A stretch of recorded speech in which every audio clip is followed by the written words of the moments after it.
Hi folks, welcome to the Prepared Homestead. This is Travis. Thank you all for stopping by to watch. It's a warm, dry day here, expecting it to be pretty hot and dry for the whole weekend. Got warnings out for the potential for wildfires. You know, it's not extreme or anything, but it's definitely in the neighborhood of happening. We did get some rain a while back, but we've had nothing since then.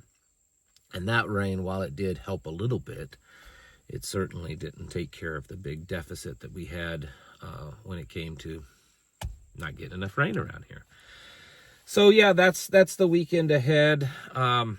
Today, of course, is Friday, and just about ready to call it a day here in a few hours. I want to share with you something I haven't said in a few days. Most of you probably have seen this in videos over the past week, but some of you may not. So I'm always encouraging you, pushing you, like I push myself and others around me, to get more prepared, to get the proper equipment that you need, to stock up on your supplies, to get the proper training, to develop friendships and relationships in a community, all those things, right? One of the big things that I focus on a lot is medical, and I was trying to figure out a way to help you become more prepared with medical, and at the same time try to raise some funds for our nonprofit emergency and disaster response team that I formed here in my area. We have several volunteers. We meet every month. We deploy on disasters throughout our area, not just in our county, but also outside of the county. We train often. So I decided that here on the Prepared Homestead that I would put together an emergency medical bag that someone out there, one of you, could really, really use, and then do a fundraiser to give this away. So I'm going to show you, for those of you that haven't seen this, I do have more content today, not just this. So stick around, okay? It's good. This is the bag. It's not all neatly put together because I've had it out and everything. But this is a full-blown, real, like what a first responder, EMT would use. In fact, this is the brand of bag that I use. Mine is just a little bit bigger than this one. But this is exactly high-quality, professional. This is not, some junky made in China falling apart thing. And then you open it up and it's filled with items that I personally handpicked and put in here. I purchased these things, handpicked them and put in here, a real genuine Cat 7 tourniquet, chest seals, burn gels, compression bandage, puke bags, all kinds of stuff. I mean, everything, and then we're talking everything. It's way more than just an IFAC. You're getting a brand new blood pressure cuff, a brand new pulse oximeter, a brand new stethoscope, a big, huge trauma dressing. You got all kinds of stuff, splinting material, other types of gauze and dressings, just about everything you can think of. Over here on the side, you're going to get some oxygen tubing for different oxygen masks, if in fact you just happen to come across having some of that, oral pharyngeal airways, a whole set of them, everything and more, including, but not limited to, a C-collar, put that on. Also going to get a brand new box of Narcan. Hopefully you would never need that, but you never know when you come across someone that might. And so, yeah, that I'm giving away next week. One of you, I'm going to package that up and send it to you. You can go to the link down in the description or the pinned comment in the comment section, and you can go to the website. It lists every single item that's in that bag. And you can choose to make a donation to enter in for a chance to win. For every chance that you enter in, it increases your odds of winning. Okay, it's pretty simple. You can really donate whatever you want. You actually don't even have to donate anything if you just want to enter to win. But it's nice if you do donate something, right? So it helps us out. These funds are going to purchase medical kits kind of like that for our team members, because not all of them have it.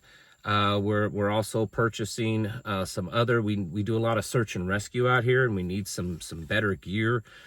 So helmets and harnesses and things like that. We have a trained search and rescue team, and so yeah, that's where it goes to. So if you feel so inclined to check it out and pray about it, and who knows, maybe you'll actually join in and maybe even leave a donation. So anyways, that's going to be given away next week. I'll announce it. You don't have to be like present to watch the video or anything. I'll just make the announcement, and then I'll package it up and send it to you. All right, so things are happening. The President Trump has issued a final ultimatum to Hamas. Said that they have till Sunday at like 5 p.m. Sunday to accept his proposal, or all hell breaks loose. That's his exact words. Not too long after he said that, or he didn't say it, he posted it online. Not too long after that, Hamas has responded, and they said that they are agreeing to some of the proposal, but not all of it. They are agreeing to release the hostages, dead or alive. They're agreeing to allowing the Palestinian Authority to rule, which that's not actually part of the deal. They have not agreed to lay down their arms. They've not agreed to disperse and to no longer be part of the, political and military and all that kind of stuff. So they've agreed to some things. And while a lot of people are claiming it's great that at least they're agreeing to release the hostages, dead or alive, which that doesn't even sound very good, I want to remind you that only about 3 days after the October 7th invasion, where they actually took the hostages in Israel, they had agreed then, said that they would release them then, as long as Israel left them alone and they had some kind of security guarantee that Israel would no longer bother them. So the releasing the hostage thing for me doesn't sound that big of a deal. They've said, they haven't done it obviously yet, but they've said all along that they would release the hostages. It's just whether or not they'll do it. So the point is that come Sunday, if the president holds true to this, and if there's no other advancements in negotiations, and the president in Israel does not accept any stalling, because I think that's probably what they're going to try to do, we could see some big fireworks over there. Who knows? Iran is still getting shipments from Russia every day, all day long. They're getting big military cargo planes coming in and dropping things off. News in Israel is now reporting that they believe that Iran is really well stocked and well prepared, and truly is planning on retaliating very seriously. And in fact, one of the former ministers in Israel has warned everyone that they need to stick close to bunkers for quite a while now, that they believe that Iran is going to preemptively attack Israel. Of course, that could just be propaganda too. Also, we, the United States, took out another Venezuelan boat. The claim is that there were 4 drug runners on that boat. No one's ever going to know, right? Because they blew it to smithereens.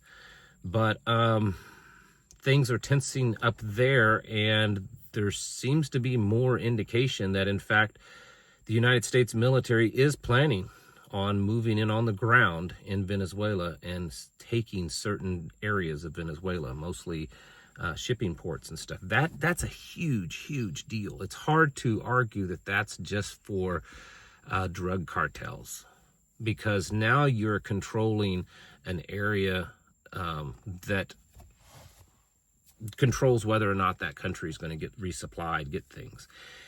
These are also areas that China and Russia and Iran use to get to their assets, their things in Venezuela, and they have a lot, or to the oil. So it sounds like it's getting pretty rough in that area, and it could be days or even just a few weeks away before we really start to see things pop off. It could even be this weekend. So yeah, you should probably get ready. That's why you need a bag like that, because we also have all kinds of violence happening all over the United States, whether it be mass casualty, mass shootings. That's why, if you've watched, we're getting ready to here in a couple of weeks, we're going to be doing some mass casualty training. We've already been doing that. We did it for one of the local schools. We did put it on for teachers, did mass casualty triage and trauma first aid training.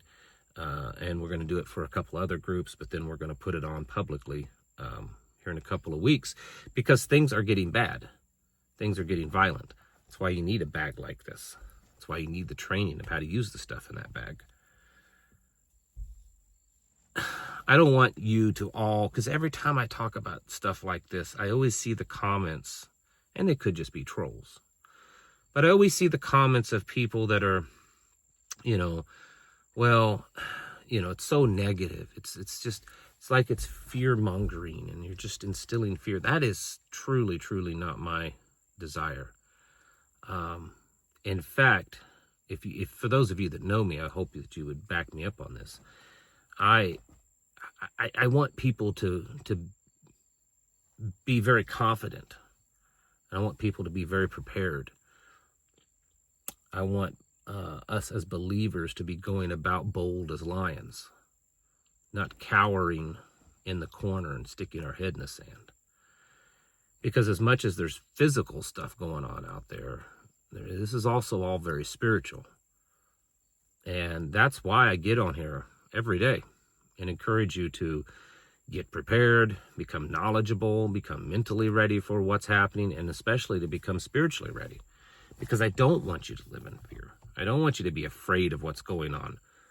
We're on it looks like we're on the cusp of World War III. It's what it looks like. I know it's looked like that for a while, but it really does look like it's that close. But I don't want you to be afraid of that. It looks like we're on the verge of possible civil war or martial law or some type of big technocracy takeover of our own government. I don't want you to be afraid of that. I want you to be ready. I want you to be living joyfully. And I think that the best way for us to do that is to be prepared. Because if we're not prepared, you can ignore these things all you want. But at some point, it's going to become obvious when your rights are taken away or your life is in danger or all this kind of stuff. And then if you're not prepared, then you're going to be terrified. You're going to be terrified. And so if you start now preparing and accepting the fact of what's happening and what is yet to come, and mentally ready yourself and spiritually ready yourself, then when those times really get tough, you're not going to be frozen in panic and fear, because you're ready. And that's what I want you to be. So yeah, it's bad out there. This could be an interesting weekend. So we will see. But I want you to all really step it up. We all need to be right now. And if you go to that link, you might be able to possibly get this really amazing professional first responder medical bag. And then that's just going to make you even more prepared. So anyways, get your houses in order and prepare yourselves mentally, physically, and spiritually. Thanks for watching. Catch you in the next video.